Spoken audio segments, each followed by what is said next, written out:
tarde. Sejam todos bem-vindos a mais uma aula do canal, né? Aula direcionada tanto aos cursos técnicos, né?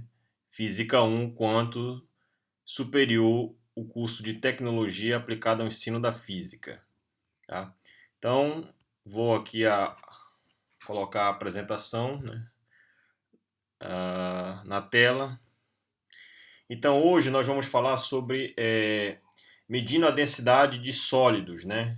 E aí eu escolhi dois sólidos, no caso, o alumínio e o cobre. Bem, esse experimento é o experimento 1, né? Desse ciclo, né, de aulas. Então, ele é o primeiro experimento que eu estou apresentando para todos, né? Eu me chamo João Paulo, né? Sou professor do Instituto Federal do Pará, campus Belém, né? Essa aula faz parte de um ciclo denominado Ciclo de Aulas. Essa aula é número 4, direcionada tanto aos cursos técnicos quanto ao curso superior do IFPA.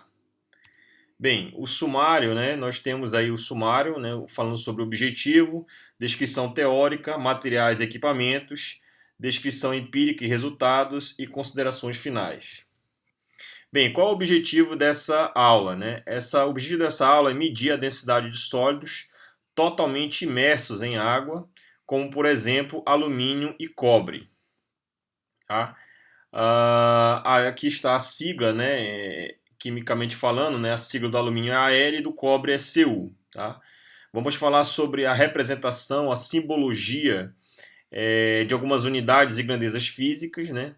Falar também, em particular, que grandezas são essas, né, que eu estou me referindo, é basicamente massa, comprimento, volume e densidade.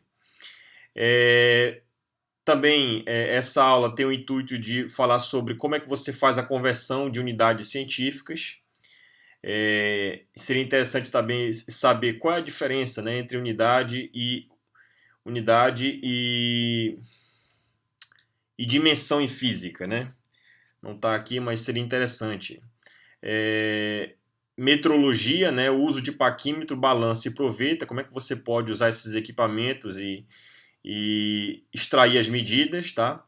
Falar da incerteza na medida e algarismos significativos e o cálculo de erro percentual relativo. Bem, então a descrição teórica que vou fazer nesse slide, né, é basicamente falar sobre a densidade volumétrica e unidade de conversão. Né? Então nós sabemos que a densidade volumétrica, o Dzinho, né, ele é dado, né, por essa expressão, né, densidade é igual a massa sobre volume. Né? M é massa e V é volume do sólido. No sistema de unidades e medidas, né, internacional, que nós denominamos pela sigla SI, massa, pessoal, é expressa em quilogramas, né? A simbologia é kg, e kg minúsculo, tá? E volume em metro cúbico. Tá? A simbologia de metro cúbico é m elevado à terceira, tá? Enquanto que no CGS, que é um outro sistema de unidades e medidas, né, centímetro, grama e segundo. Essa são as siglas, né, que representa CGS. Então, massa é dada em gramas, né, você representa por G minúsculo, volume em centímetro cúbico, essa é a representação, né, a simbologia para centímetro cúbico, grama, quilograma e metro cúbico. As unidades de conversão de massa, volume e densidade são descritas abaixo, né? Então você tem aqui 1 kg equivale a 1/10 a terceira gramas, né? Aqui a notação científica, né? Potência de 10. 1 litro é igual a 1 decímetro cúbico e 1 grama por centímetro cúbico é igual a 1 vezes 10 a terceira quilograma por metro cúbico. Bem, quais são os equipamentos, né? Quais são os materiais e equipamentos que nós vamos utilizar? Então você tem aqui um tubo oco, né? De maciço, né? Oco é maciço na sua estrutura, mas com furo no meio, tá? É uma espécie de tubo, um tubo em alumínio e um tubo em cobre, tá? São dois tubos com densidade diferente, claro. Vou usar a proveta e a piceta, tá? Água, basicamente para você executar as medidas. Aqui é uma vista de perfil, uma vista de cima dos mesmos tubos, tá? Eles são ocos aqui, né? No miolo, né? E vou usar também, você pode extrair algumas medidas usando o paquímetro, tá? Esse aqui que é o paquímetro. medida pode ser dada em milímetros ou polegadas. Vou usar também, né, além dos tubos, né, vou usar a balança de precisão, no caso essa balança digital, né, com 2 dígitos após a vírgula de precisão, e um termômetro.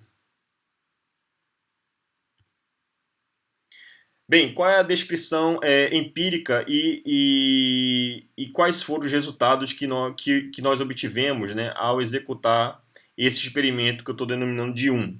Então, qual é o procedimento, né, experimental? Então, primeiro você vai medir a massa dos dois tubos, né, usando a balança. Então, você vai pegar os tubos, tá? E colocar, né, vai tarar aqui, vai zerar a numeração da balança. E aí você coloca, né, com cuidado, bem no miolo, bem no centro, o tubo de alumínio. Aí você vai medir 75,39 gramas. E o tubo de cobre medindo 242,45 gramas. Então, você vai obter essas medidas aqui para o alumínio, a massa do alumínio e a massa do cobre. Tá? Em seguida, você vai usar a piceta, né, de 475 ml com água, vai colocar água dentro da proveta, que é uma proveta de 250 ml de capacidade, até atingir 100 ml. Então, eu coloquei esse valor de 100 ml porque você pode escolher qualquer outro valor, mas eu escolhi 100. Então, como é que você vai fazer? Você vai pegar aqui a piceta, colocar água na proveta até atingir aqui 100 ml nessa marcação. Quando atingir 100 ml, aí o que você vai fazer? Né? Vamos para o próximo procedimento aqui. Então, método 1.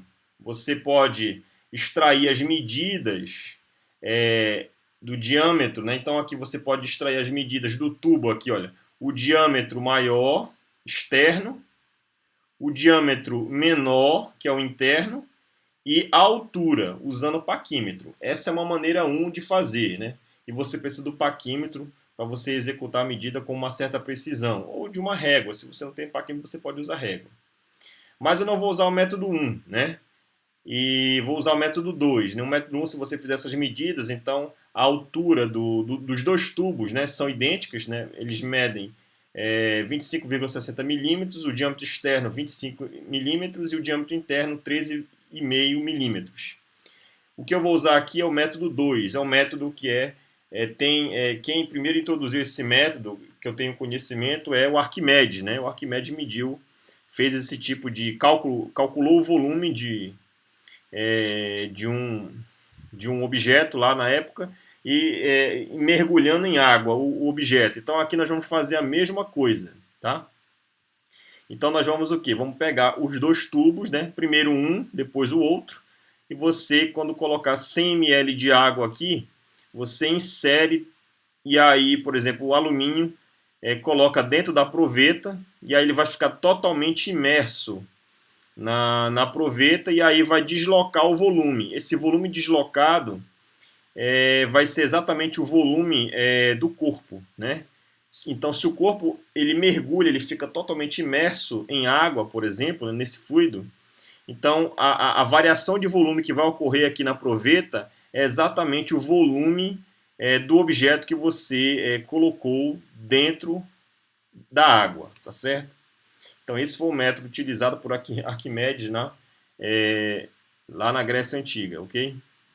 Vou usá-lo aqui.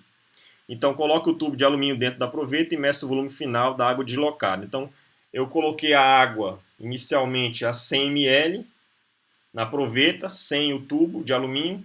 Depois eu coloco o tubo e aí o volume final foi para 128 ml.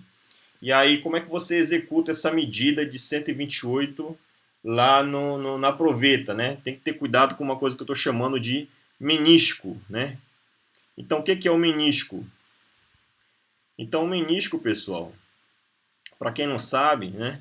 Você tem aqui, ó, um tubo, pode ser um tubo de ensaio, pode ser a proveta, pode ser a bureta. Então você tem aqui uma vidraria, né? E você tem um líquido lá dentro. Nesse caso, o caso A é a água, o caso B é mercúrio. Quando você coloca água em uma proveta, por exemplo, que é o meu caso, na superfície da água você vai formar essa curvatura aqui, ó, tá? Então, o que é o menisco? O menisco, ele tem dois tipos de menisco. Tem o menisco côncavo, que é esse aqui, e o menisco convexo, que é esse aqui. Tá? E o que é o menisco? O menisco é uma curva que se forma na superfície do líquido no recipiente que o contém, no caso da proveta. Tá? E a causa desse encurvamento, né, dessa forma geométrica encurvada, é basicamente a tensão superficial da água e a capilaridade. Tá? Então, quando você coloca... e esse menisco ele depende de duas coisas. Ele depende do tipo de fluido que você tem e da superfície que vai... Né, e da superfície na qual você está sendo formada essa curva. Então, você tem aqui, no caso da água, você tem um menisco côncavo e o convexo no caso do B, que é o caso do mercúrio. Tá? Então, quando você executa a medida, aonde que você vai olhar na proveta, que a proveta ela vai estar toda cheia de marcações aqui na lateral para medir o volume. Então, você vai colocar a sua visão exatamente no mesmo plano, nessa mesma linha aqui, ó. Então, você vai executar a medida olhando de frente para o tubo da proveta, tá? Para evitar o erro de paralaxe, né? E aí, quando você olhar, você vai fixar a sua visão na parte mais baixa do menisco, que é aqui, no caso A, água. E se fosse, se eu tivesse mergulhando o alumínio e o cobre em mercúrio, né, você colocaria a linha de medida, seria a parte de cima, né, dessa superfície convexa. Tá? Seria aqui essa linha tracejada é a linha de medida, olhando de frente, no mesmo plano, lado a lado, a proveta, né, nivelada, para você evitar o erro de paralaxe. Tá? Então isso que é o menisco. Ok. E aí, voltando, né?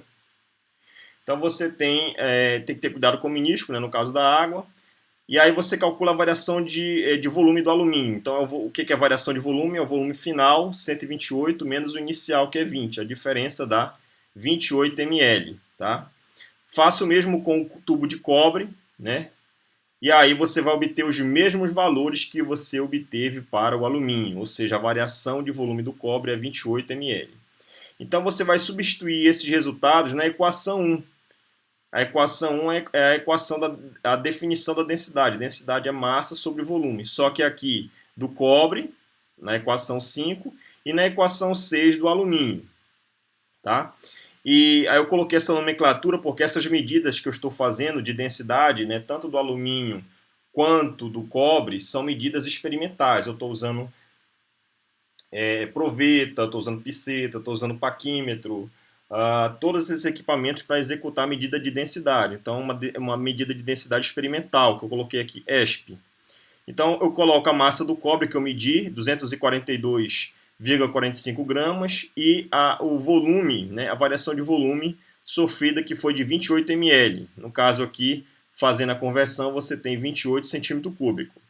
Quando você faz a divisão, você vai obter 8,66 gramas por centímetro cúbico para a densidade do cobre experimental e a densidade do alumínio experimental, 2,69 gramas por centímetro cúbico.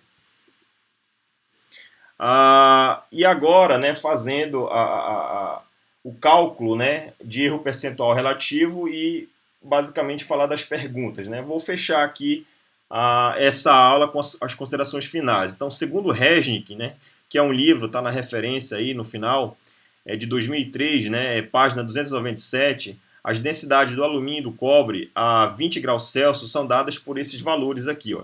Então, tanto a densidade do cobre teórica quanto a densidade do alumínio teórica, no caso, nesse livro aqui do Resnick, né, o Halliday Resnick, a do cobre foi 8,96 gramas por centímetro cúbico e a do alumínio foi 2,699 gramas por centímetro cúbico, as densidades teóricas desses dois materiais. Tá? Isso está no livro do Resnick a 20 graus Celsius. As medidas que eu executei aqui, ó, na equação 5 e 6, as medidas experimentais, elas foram feitas, eu usei um termômetro, tá? E o termômetro acusou 28 graus Celsius a temperatura da água naquele momento.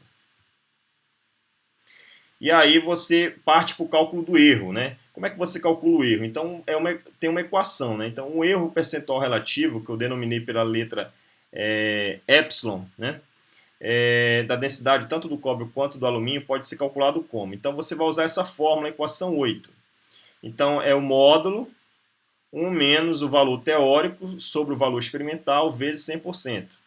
Então, é dessa forma que você calcula erro percentual relativo. Tá? Então, você vai substituir as equações 5 e 6, que são essas duas medidas aqui experimentais, tanto do cobre quanto do alumínio. Você vai substituir, e também usando 7, as densidades teóricas dos dois materiais, e substituir na equação 8. E aí você vai obter o erro percentual do cobre, né, 3%, e o erro percentual do alumínio é 0,3%. O que significa isso? Significa dizer que a diferença percentual entre o valor experimental que você fez no laboratório usando esses equipamentos está com um erro, né, um valor, né, do valor real diferindo para o cobre 3% e para o alumínio 0,3%. Né? Então, o erro percentual relativo ele é um parâmetro que você pode utilizar, né, quando você faz experimentos em física, em química, para ele te dar uma informação que é a seguinte: o quão o teu experimento, né, ele está sendo bem feito, como é que você pode validar aquele experimento, se ele precisa de alguma melhoria, se ele está indo, né, cada vez mais próximo do valor real. Então, digamos, se eu fizesse essa experiência, se meu erro tivesse dando 80%, eu poderia melhorar bastante ainda o meu experimento para poder executar uma medida melhor. Então, quanto menor o erro, mais a experiência está se aproximando da realidade, né, daquela grandeza física, daquele fenômeno que você está estudando.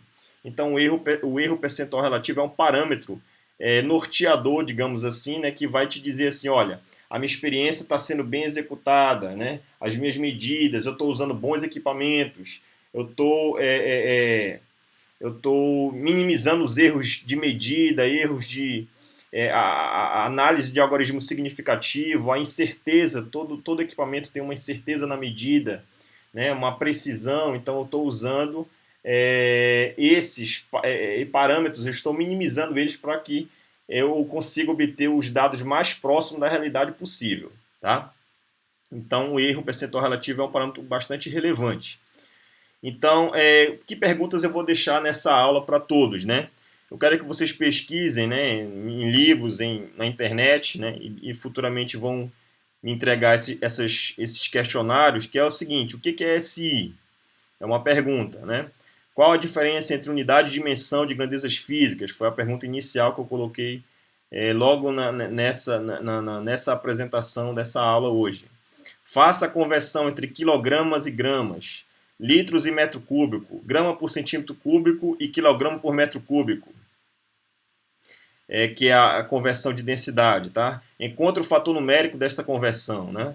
Como medir densidade de corpos sólidos que não estão completamente imersos em água. Então, aqui essa experiência é válida para corpos sólidos imersos em água completamente. Mas se for um corpo sólido que fique flutuando, por exemplo, gelo, como é que você pode executar a medida de densidade desse corpo? É uma pergunta. E fluidos?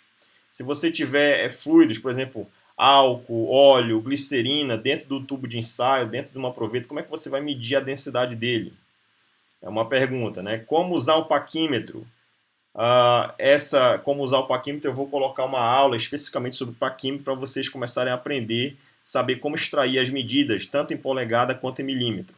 Converta milímetro em polegada e vice-versa. Como tratar dados experimentais e usar algarismo significativo nas operações fundamentais. Então eu vou falar um pouco de soma, subtração, multiplicação e divisão com algarismo significativo, como é que você trata o número impreciso, né, e tenta eliminar erros, possivelmente, durante a execução à medida. Tá? Vai ser uma outra aula que eu também vou preparar ainda. E, por fim, o que é menisco côncavo e convexo em líquidos? Do que ele depende? Exemplifique. Né? Então, coloquei só dois exemplos, que foi a água e o mercúrio, mas vocês podem ir atrás de outro e saber exatamente o que afeta, interfere o menisco côncavo e convexo em líquidos, né? Quando você coloca em tubos, né, em vidros, em vidrarias de laboratório. Aqui estão as minhas referências. A primeira é o Regic e Halliday, né? A segunda é o DeWitt, né? O Fundamento de Física Conceitual. Aqui o terceiro é o meu canal e a quarta é a Wikipédia falando sobre menisco. Eu gostaria de agradecer ao IFPA Campus Belém por participar dessa rede, né, que eu tenho o maior orgulho. Aos estudantes na qual é direcionada essa aula, então os estudantes do curso Mecânica, Desenvolvimento de Sistemas, Edificações e Eventos do primeiro ano, tá? E também o curso de Tecnologia Aplicada ao Ensino da Física, que é o curso superior do IFPA, que são os calouros, todos aqueles que de alguma forma divulgam e valorizam o nosso trabalho. Eu gostaria de deixar claro aqui para aqueles que têm dúvidas e perguntas, podem deixar nos comentários do vídeo, né, no canal. E inscreva-se no meu canal para motivar aí o nosso trabalho e fazer ele com a maior clareza possível, né, deixando um material de qualidade acessível a todos, né. Então aqui você tem aqui o Max Karin Ludwig Planck, né, que é um físico alemão. O Planck, né, ele é considerado o pai da física quântica, né. Então ele foi considerado um dos físicos mais importantes do século XX.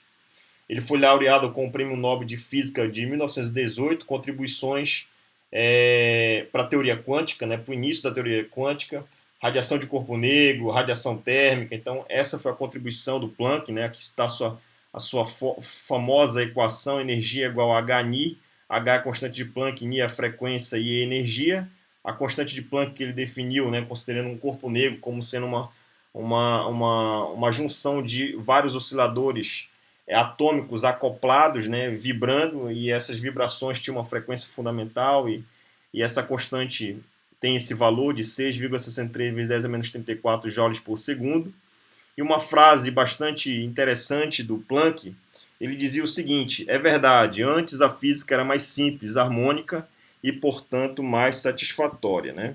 Então Planck é do período de 1900, né, início do século XX.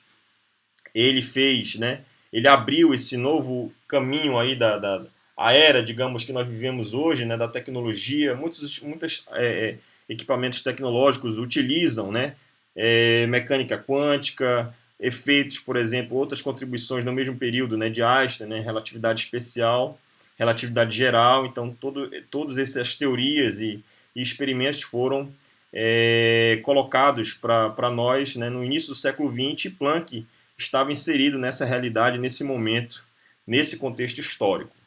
Ok? Então, pessoal, eu finalizo aqui essa aula. Desejo tudo de bom. Um grande abraço a todos. Fiquem com Deus e bons estudos.